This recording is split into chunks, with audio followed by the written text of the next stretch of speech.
राजधानी दिल्ली में इस बार फिर से प्रदूषण का मौसम आ गया है। अक्टूबर नवंबर आते आते दिल्ली की आबो हवा में प्रदूषण साफ नजर आने लगा है। हालांकि प्रदूषण को रोकने के लिए सरकारी प्रयास भी तेज हो गए हैं। खासतौर पर दिल्ली सरकार इस बार पहले से अलर्ट है। लेकिन क्या अलर्ट रहने के बावजूद दिल्ली के लोग इस बार दम घोटू हवा से बच पाएंगे? इस मुद्दे पर बातचीत करेंगे। हमारे साथ centre for Science and environment से सीनियर रिसर्चर शांभवी शुक्ला है। संभवी स्वागत है आपका पंजाब के इसी ग्रुप में। हाँ जी। अभी शुरुआत हुई है, सर्दी भी नहीं आई, लेकिन एयर क्वालिटी इंडेक्स लगातार खराब होता जा रहा है।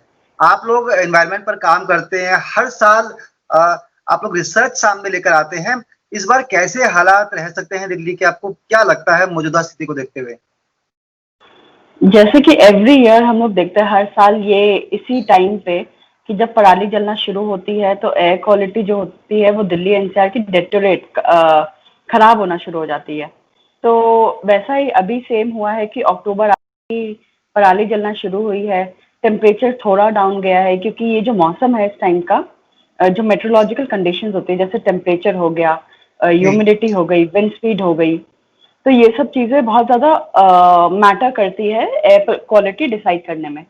तो हम्म। टेम्परेचर थोड़ा अभी गिरा है, बहुत ज्यादा नहीं गिरा है, पर विंड स्पीड हल्की हो गई है, मिक्सिंग हाइट थोड़ी लोअर हो गई है। तो इसकी वजह से जो पोल्यूशन, जो दिल्ली का खुद का पोल्यूशन है, एक तो वो तो हो ही रहा है, और ऊपर से अब लॉकडाउन धीमे धीमे खुल ही रहा है, ऑलमोस्ट खुल चुका है पूरा। तो सब लोग वापस से रोड पे आ गए हैं, वापस से व्हीकल चलने लगे हैं। और ये कोरोना के चक्कर में, लॉकडाउन के चक्कर में ऐसा लोगों के मन में डर बैठ गया है कि लोग अब अपनी पर्सनल गाड़ियां ज्यादा इस्तेमाल करने लगे हैं। हम्म। तो जिसकी वजह से पोल्यूशन इंक्रीज हो रहा है, और ऊपर से ये जो पराली जलना हो रहा है वो पंजाब हरियाणा में शुरू हो चुका है। तो उसकी वजह से और ज्यादा एयर क्वालिटी अब डेटोरेट होना शुरू हो गई है, खराब होना शुरू हो गई है, और ये धीमे धीमे खराब होती रहेगी। पर जैसे कि आपने भी बोला कि बहुत सारे स्टेप्स लिए जा रहे हैं, केजरीवाल गवर्नमेंट ले रही है। उसके अलावा जो सुप्रीम कोर्ट मैंडेटेड अथॉरिटी है, EPCA, environmental pollution control authority, उन्होंने काफी ज्यादा ऑर्डर्स इशू कर दिए कि 15 तारीख से, जैसे अभी 15 आने वाला है, तो उससे जो ग्रेडेड रिस्पॉन्स एक्शन प्लान है वो इम्प्लीमेंट हो जाएगा वेरी पुअर कैटेगरीज का। तो उसमें बहुत सारे स्टेप्स है वो स्टार्ट कर दिया गया है, उसकी प्रिपेयर्डनेस स्टार्ट हो गई है। केजरीवाल गवर्नमेंट ने भी बहुत सारे स्टेप्स निकाल दिए गए हैं, ओपन बर्निंग को बहुत अच्छे से मॉनिटर किया जा रहा है, और काफी ज्यादा कंप्लेन भी लॉन्च हो रही है उनके समीर ऐप में, तो जिसको ऐप रिजॉल्व किया बनाया जा गया रहा है। है। तो एक्शन, जी, जी, तो फोटो एक्शन खींचकर लिया जा रहा है, भेज सकते। स्टार्ट हो गया है। जी। आपने कहा कि दिल्ली का अपना प्रदूषण भी इसमें है, इसके साथ साथ एनसीआर और जो दूसरे स्टेट है, खासतौर पर हरियाणा और पंजाब, वहां से भी दिल्ली को पोल्यूशन मिल रहा है। डाटा इस तरह का है कि दिल्ली का पहला बेसलाइन प्रदूषण स्तर जो है वो वो भी लगातार बढ़ रहा है। दिल्ली के अंदर भी पोल्यूशन है, दिल्ली के बाहर भी पोल्यूशन है। आपको लगता है कि अगर इतनी बड़ी तादाद में जो अभी शुरुआत हुई है, क्योंकि एयर क्वालिटी इंडेक्स 275 के पार भी देखा जा रहा है, आने वाला समय खतरनाक रहने वाला है? क्योंकि अभी सर्दियां भी शुरू नहीं हुई, उससे पहले इतना ज्यादा स्मोक। तो इस सीजन में जैसे हर साल देखा जाता है कि अगर पूरे साल भर की बात करें, तो ये जो अक्टूबर से शुरू होता है, अक्टूबर, नवंबर, दिसंबर, थोड़ा जनवरी भी, तो इसमें एयर क्वालिटी काफी ज्यादा खराब रहती है। ये हर साल का सिनेरियो रहा है। जी। लेकिन इस बार ही ऐसा क्या हुआ है कि पूरे साल भर में अगर कंपैरिजन करते तो इस बारी का बेसलाइन थोड़ा ज्यादा हो गया है, क्योंकि साल भर मार्च से तो लॉकडाउन शुरू हो गया था, तो जिसकी वजह से गाड़ियां थोड़ी कम निकली थी, इंडस्ट्रीज वगैरह बंद हो गई थी, तो प्रदूषण थोड़ा कम हो गया था। पर अभी जब देख रहे हैं कि अब जब सब लोग वापस अपनी रफ्तार से चलने लगे हैं, पूरी सिटीज चलने लगी है, ट्रैफिक आने लगा है, तो उसकी वजह से जो दिल्ली का खुद का बेसलाइन डेटा है वो इंक्रीज हो रहा है, खुद का जो प्रदूषण लेवल्स है वो काफी इंक्रीज हो रहा है। तो वो धीमे धीमे करके खराब ही स्थिति की ओर जा रहा है। और ऊपर से हम्म। जैसे मैंने अभी आपको एक्सप्लेन किया कि मेट्रोलॉजिकल पैरामीटर्स बहुत इंपॉर्टेंट होते हैं, वो रोल प्ले करते हैं कि मिक्सिंग हाइट हो जाती है। तो मिक्सिंग हाइट एक हाइट होती है जहाँ तक पोल्यूटेंट्स डिस्पर्स कर पाते हैं, मिल पाते हैं, मिक्स हो पाते हैं। पर वो हाइट जैसे जैसे डिक्रीज होती रहती है, और विंटर्स आते टाइम वो हाइट डिक्रीज होना शुरू हो जाती है, तो पोल्यूटेंट्स को बहुत कम स्पेस मिलता है डिस्पर्शन के लिए। तो हम्म। मतलब साथ साथ मेट्रोलॉजिकल पैरामीटर्स भी खराब है, दिल्ली का प्रदूषण तो खुद का है ही, और उसके अलावा जो पराली जलती है उसकी वजह से प्रदूषण होता है। पर आपने अगर कहा देखा कि जाए तो ओवर काफी जी। सालों भर से देखा जा रहा है डेटा कि प्रदूषण का जो ट्रेंड ग्राफ होता है, एक लाइन होता है कि प्रदूषण ऊपर को जा रहा है, स्लोप उसका नीचे को जा रहा है, तो वो नीचे को झुकता हुआ दिखा है।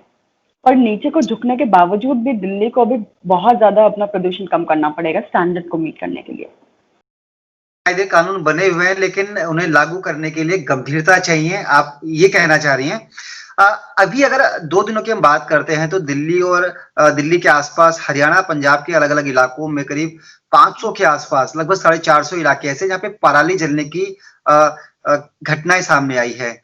आपको क्या लगता है कि पड़ोसी राज्य इतना सीरियस क्यों नहीं दिल्ली को लेकर? क्या पॉलिटिकल एम्बिशियस अलग-अलग है या उनकी भी मजबूरी है? आप लोग काम करते हैं सब्जेक्ट पे? जी। हुँ। जी, अगर देखा जाए जैसे जो पराली जलना होता है, अब एक सिटी का पॉल्यूशन जो वो जनरेट कर रहा है, वो एक सिटी में तो रहता नहीं है क्योंकि हवा एक बाउंड्री के तहत तो चलती नहीं है कि इस बाउंड्री के अंदर रहेगी। हमारा प्रदूषण भी बाहर जाता है, दूसरों का प्रदूषण भी अंदर आता है दिल्ली के अंदर। तो पराली जलने की वजह से पिछले साल ही देखा गया था कि 5% से लेके अराउंड 30% तक कंट्रीब्यूशन होता है दिल्ली की हवा को। तो जैसे बाकी सारी गवर्नमेंट्स है, मतलब मैं कहूंगी कि अगर सारी गवर्नमेंट, चारों स्टेट्स की गवर्नमेंट मिलके अगर काम करेंगे पराली जलाने को लेकर, तो जाके ये कुछ सफल हो पाएगा। और बहुत सारे एक्शन लिए जा रहे हैं अगर देखा जाए तो पराली जलने में भी, क्योंकि अब छोटे छोटे फार्मर्स को आप ये नहीं बोल सकते कि आप बड़ी मशीन खरीदो, क्योंकि उनके पास वो इतना अफोर्ड नहीं कर सकते हैं। तो वो सब्सिडी, ज्यादा सब्सिडी देनी पड़ेगी उस मशीन को उनको यूज करने के लिए। और उसके बाद अभी जैसे पंजाब में ही अगर बात करते हैं तो एक आध जगह ऐसे प्लांट लग गए हैं। तो जैसे क्रॉप बर्निंग, ये पराली जलना जो है, उसके भी 2 तरीके के सिस्टम होते हैं कि आप उसको कैसे ट्रीट कर सकते हैं। एक तो इन सीटू होता है और एक एक्स सीटू। इन सीटू मतलब उधर की ही जहाँ पे पराली है उधर ही ट्रीटमेंट किया जाए, या तो उसको तोड़ के ले जाया जाए कहीं और पे उसका ट्रीटमेंट किया जाए। तो उधर के लिए भी मशीन आती है और बाहर ले जाने के लिए भी ऐसा है कि उन पराली से आप इलेक्ट्रिसिटी जनरेट कर सकते हैं। तो ये सब सिस्टम को बढ़ावा देना पड़ेगा और लार्ज स्केल में बढ़ावा देना पड़ेगा ताकि जल्द से जल्द पराली जलना कम हो सके। अच्छा शांभवी जी, आंकड़े कहते हैं कि धुंध और कोहरा प्रदूषण को ट्रैप करते हैं, लेकिन अभी ना तो धुंध है ना कोहरा है और इस बीच पोल्यूशन जिस तरह से दिखने लगा, अगर मान लीजिए सर्दी शुरू हो जाती है और ऐसी ही स्थिति बनी रहती है तो क्या नवंबर के अंदर स्थिति और खराब हो सकती है? क्योंकि अभी भी दिल्ली के कई कई इलाकों का air quality index very poor है। ऐसे में आपको क्या लगता है आने वाला समय क्या वाकई खतरनाक रहने वाला है, या सरकार जिस तरह से कदम उठा रही है उसे बहुत ज्यादा पैनिक होने की जरूरत नहीं है, सरकार पहली अलर्ट मोड में है? सरकार अलर्ट बोर्ड पे है, उसके अलावा लोगों को एक अलर्ट खुद भी रहना पड़ेगा कि जो आसपास उनकी चीजें हो रही है वो सब ढंग से हो रही है। अगर कंस्ट्रक्शन हो रही है तो वो ढक के किया जा रहा है या नहीं किया जा रहा है। कुछ कूड़ा वगैरह जलाया जा रहा है तो वो उसका रिपोर्ट करना पड़ेगा उनको। तो आगे जाके जैसे हर साल देखते हैं कि हम नवंबर में स्मॉग एपिसोड आ जाता है फर्स्ट वीक ऑफ नवंबर में, तो उस सिचुएशन को अवॉइड करने के लिए, क्योंकि इस बार देखेंगे कि दिवाली भी नवंबर में ही पड़ी, सेकेंड वीक ऑफ नवंबर में, तो क्या पता कि उधर और ज्यादा कंडीशन खराब हो जाएगी। तो आगे जाके हम ये नहीं बोल सकते कि कंडीशन इंप्रूव होगी। एक आखिरी सवाल, कोविड अभी भी चल रहा है और लोग बड़ी तादाद में बीमार अभी भी हो रहे हैं, कुछ लोग इससे इनकी डेथ भी हो जा रही है।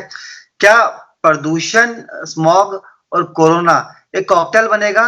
खतरनाक स्थिति पैदा हो सकती है क्या? कोविड का प्रसार होगा अगर स्मॉग होगा, पोल्यूशन होगा उस सिचुएशन में?